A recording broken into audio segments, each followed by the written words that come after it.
उत्तराखंड राज्य में स्थित 4 पवित्र धार्मिक स्थलों की यात्रा को 4 धाम यात्रा कहा जाता है। हिंदू धर्म में इस यात्रा का विशेष महत्व भी है। तन मन की शुद्धि के साथ साथ श्रद्धालु अपने भीतर आध्यात्मिक ऊर्जा के संचार के लिए भी ये यात्रा करते हैं। इस साल यानी कि 2025 में 4 धाम यात्रा 30 अप्रैल से शुरू होगी। इसको लेकर श्रद्धालुओं के मन में तमाम सवाल घूम रहे हैं। 4 धाम यात्रा का रजिस्ट्रेशन कब शुरू होगा, कहां कैसे रजिस्ट्रेशन करवा सकते हैं, 4 धाम यात्रा के लिए रजिस्ट्रेशन की क्या कुछ प्रक्रिया है, इन तमाम सवालों के जवाब जानने के लिए आप देखिए ये खास रिपोर्ट।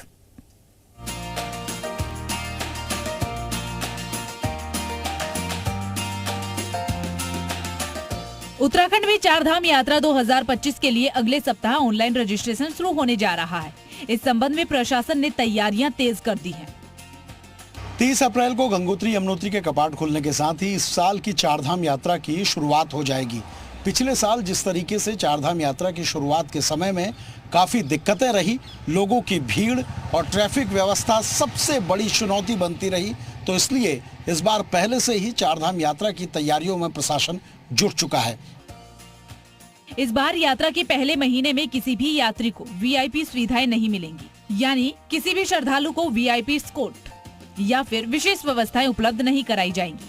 इस संबंध में उत्तराखंड के मुख्य सचिव अन्य राज्यों के मुख्य सचिवों को पत्र भेजेंगे।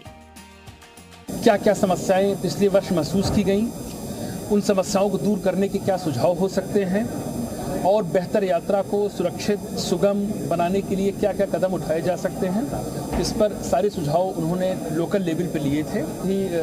खुले उससे डिस्कशन हुआ है। प्रशासन का लक्ष्य है कि 10 अप्रैल तक यात्रा से जुड़ी तमाम सभी सुविधाओं को अंतिम रूप देने का है। 4 धाम यात्रा के लिए अगले सप्ताह से रजिस्ट्रेशन शुरू होने जा रहा है। इस साल 60% रजिस्ट्रेशन ऑनलाइन और 40% ऑफलाइन किए जाएंगे। इसके लिए सरकार की आधिकारिक वेबसाइट पर रजिस्ट्रेशन करना होगा। बद्रीनाथ धाम के कपाट 4 मई को खुलेंगे, जबकि अक्षय तृतीय पर गंगोत्री और यमुनोत्री धाम के कपाट खोले जाएंगे। महाशिवरात्रि पर 26 फरवरी को केदारनाथ धाम के कपाट खुलने की तारीख तय होगी। इस बार ऑनलाइन रजिस्ट्रेशन का कोटा 60% और ऑफलाइन का बढ़ा के 40% कर दिया गया है।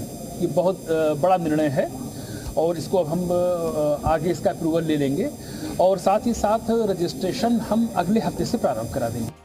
4 धाम यात्रा में शामिल होने वाले तीर्थ यात्रियों के लिए ऋषिकेश में 20, हरिद्वार ऋषिकुल में 20 और विकास नगर में 15 विशेष काउंटर बनाए जाएंगे। इसके अलावा बड़कोट, हीना, पांडुकेश्वर और सोनप्रयाग में भी आवश्यकता अनुसार चेकिंग काउंटर लगाए जाएंगे। यहाँ रजिस्ट्रेशन किया जा सकेगा। यात्रा मार्ग पर प्रशासन भीड़ प्रबंधन और यात्रा नियंत्रण के लिए कड़े कदम उठा रहा है। इस बार पूरे यात्रा मार्ग को 10-10 किलोमीटर के सेक्टर में बांटा गया है। हर 10 किलोमीटर पर चीता पुलिस की विशेष टीम वॉकी टॉकी के साथ गश्त करेगी।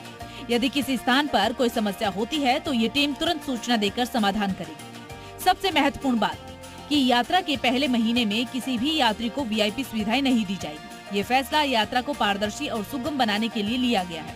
4 धाम यात्रा से पहले 15 अप्रैल तक सभी सड़क मरम्मत कार्य पूरे करने का लक्ष्य रखा गया है, जिससे श्रद्धालुओं को किसी प्रकार की असुविधा न हो। इस बार सरकार यात्रा को अधिक सुव्यवस्थित और सुरक्षित बनाने के लिए तकनीकी और व्यवस्थाओं को लागू कर रही है।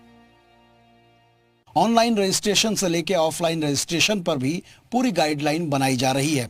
10 अप्रैल तक सारे अधिकारियों को कहा है कि संबंधित काम पूरे कर लें। अगले हफ्ते से 4 धाम यात्रा के लिए रजिस्ट्रेशन प्रक्रिया भी शुरू हो जाएगी। कैमरा पर्सन संदीप बड़ला के साथ सुरेंद्र डसीला, जी मीडिया, देहरादून।